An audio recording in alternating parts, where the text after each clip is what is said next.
boy Arnie J. Football for Life show, or should I say Cricket for Life show in this instance. I'll be bringing a few reviews actually, as many as I can, now that the season's over. Obviously prior to the football season officially finishing on Saturday, which I will be doing with Kylo, so do keep an eye out for that. Other than that, we've got the T20 World Cup that's coming in shortly, this weekend actually.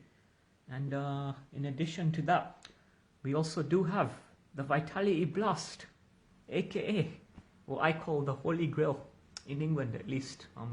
So obviously the team that I follow, as I mentioned last week, Somerset, they're in action tomorrow night. So it will be a quick one, more for raw preview here.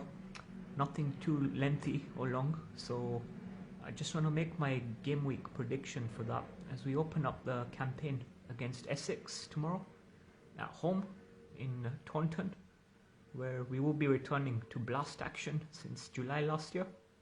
So it'll be quite an interesting one actually. It's a repeat of the final in which we won and ended our trophy drought for 18 years.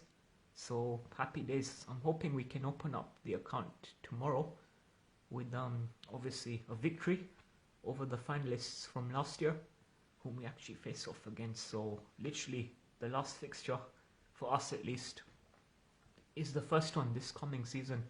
There are a few games on tonight as well. I know Lank's in action, then an international, but I won't get into that obviously too much. Obviously Lank's second team that I do tend to follow in the country at least, but I can always put that on the back burner. I'll say more of the focus being for tomorrow. So here we are. I did check the lineup actually that came out. 13-man squad for tomorrow's game. Obviously 2 will take bench. There is no rule of the impact player like the IPO which just ended. Congrats to KKR for winning that. Team in Kolkata. I think I touched on this, but I got my prediction wrong when I was here last week doing the Scottish Cup final preview, and I said on that same video, I think it was, yeah, when I came on, that I favoured Sunrisers to win it, but it was a one-sided affair, the most one-sided T20 final in any competition that I've ever seen. So Kolkata done it, man. Claimed their 3rd IPL title, but back to the blast. So I thought before I give my prediction in, I'm quite happy with the lineup that I've seen. Obviously the main starters that I thought would be starting, our newbie known as Pretorius, he ain't gonna get a game. So I'm not sure what that situation will be. Are they gonna keep him on for the tests, as I like to call it, the longer format? Or will he get a few blast games? But again, it depends how long that they've signed him for. So we don't know. Are they gonna renew his contract after that? Are they keeping him only for 2 games? Are we getting another overseas player? I mean, the situation is a little tricky given the World Cup's going on as well. So the caliber of players that we probably wanted long term, especially for the group stage before the quarters start, that's not till September, I think, beginning. So see if we get new ones. I don't know, once the campaign's wrapped. Too many ifs and buts, which is a bit crazy, but hey, it is what it is. There's only so much that everyone, I guess, in this scenario can do. We've just got to work with what we got. And I'm quite happy with the homegrown players that we have at the minute. Good thing is Roof, aka the Beer Man, he's not been picked for Holland at the World Cup. Am I surprised? Maybe, maybe not. He's 39 years of age, let's not forget that. So he's come on a long way in his whole international career, club career, trophy winner, obviously with us. So great stuff for him, I guess. And yeah, I hope he gets a place in tomorrow's lineup. He has been named in the provisional squad, so I'm hoping it pays off. I'm quite happy from that front, that Holland didn't pick him for the World Cup. Mind you, he did play for South Africa as well, so he has got a dual kind of citizenship going on. But happy to have him back. We obviously missed him last year. Obviously still went on and done the business without him, so he can only add to our strength and depth. Really happy on that. Josh Davey, bowler for Scotland, he didn't get picked either, which again, good news for us. I do want him to start as well. He's been another miss that we've had in the tournament. I don't think he played even half of it last summer, if I'm not mistaken. So I'd like to see him in the starting lineup as well. Stavey, as I like to call him. Some comparison with Dale Steyn for the cricket fans who obviously watch. I'm going to leave the page name the same anyway, because majority will still be on the footballing side, but there will be some cricket content, especially throughout the next month or two, that will be coming your way. So yeah, alongside the Euros possibly when that starts in 2 weeks. So I'm just going to leave that flowing at the minute, and yeah, just leave it at that. So do expect that from me.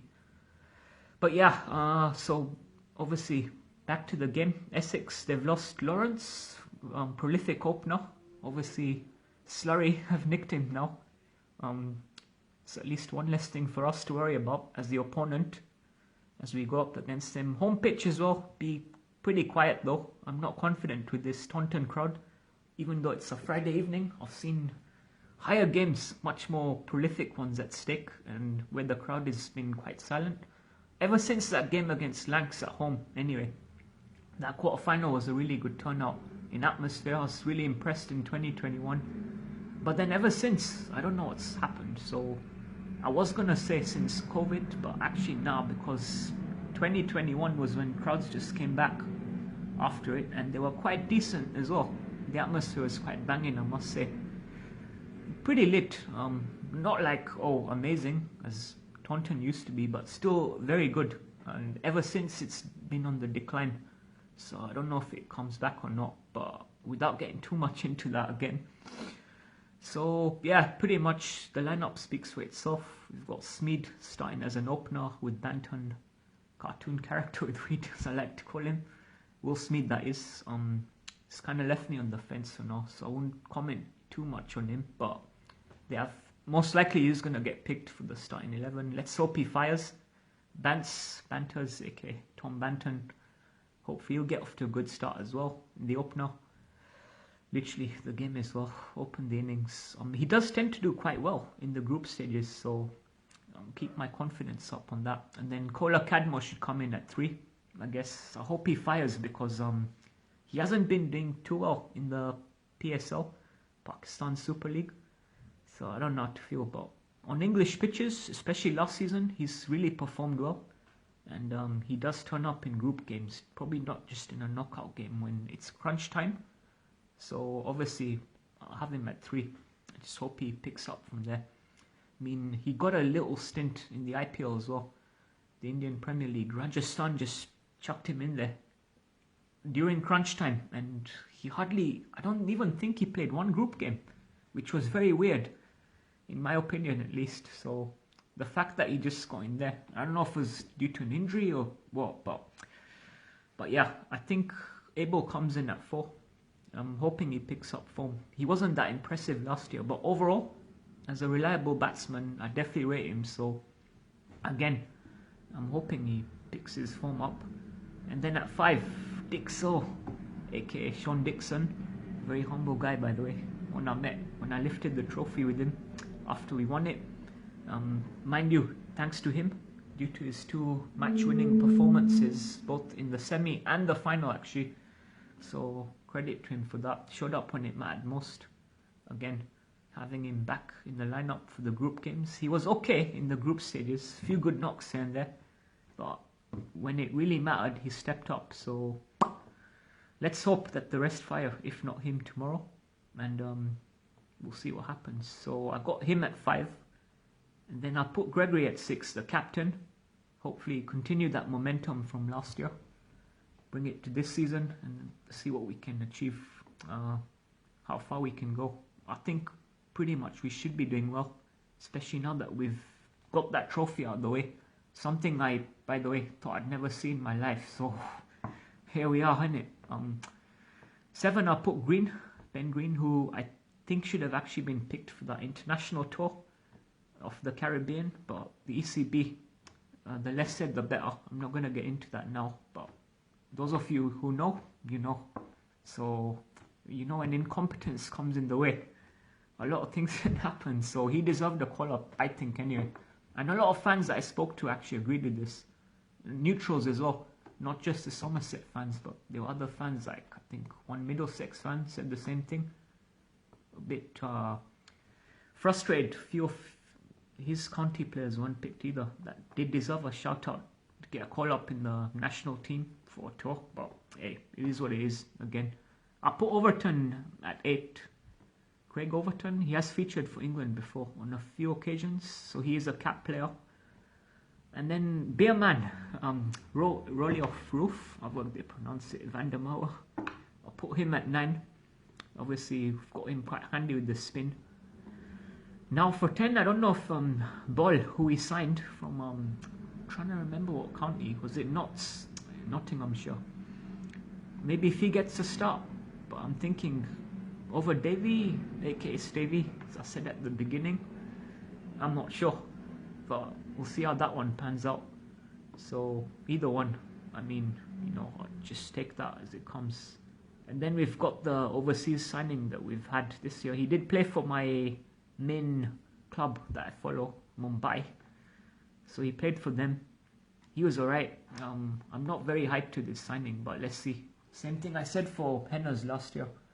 The Kiwi from his other counterpart, other side of the world, Matt Henry, who really impressed and was a very vital part in us winning this trophy last season. So I hope I'm kind of wrong with him as well.